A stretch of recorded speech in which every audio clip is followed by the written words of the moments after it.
سب سے اعلیٰ ترین شکل سجدہ ہے، جو فزیکلی ثبوت ہے اللہ کے آگے جھکنے کا، جس میں انسان اپنا وجود اپنے رب کے حضور پیش کر دیتا ہے، اور یہ پیشانی صرف اپنے رب کے آگے ہی جھکنی چاہیے، کسی اور کے آگے نہیں۔ Day 4 of understanding Quran journey with me, سورہ فاتحہ آیت 5۔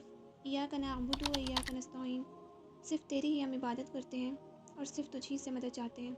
لاسٹ آیت میں ہم نے پڑھا تھا کہ اللہ ہی روز جزا کا مالک ہے۔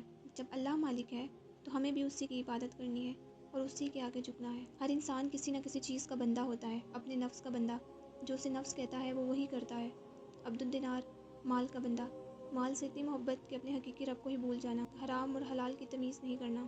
اس آیت میں ہم اقرار کرتے ہیں کہ اللہ میں تیری ہی بندگی کروں گا، لیکن اس فیصلے کو نبھانا مشکل ہے۔ دیٹس وائی بندگی کا عہد کرنے کے فوراً بعد اللہ کی پناہ میں آنا ہے کہ اللہ میں اس ضمن میں تیری ہی مدد چاہتا ہوں۔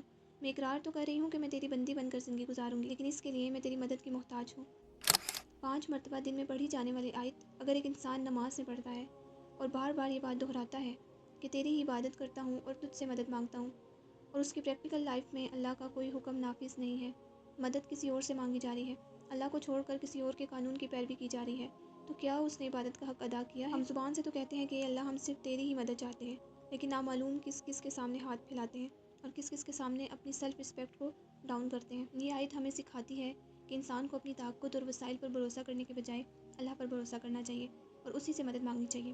This verse emphasizes the importance of توحید، that we worship Allah alone with associating any partners۔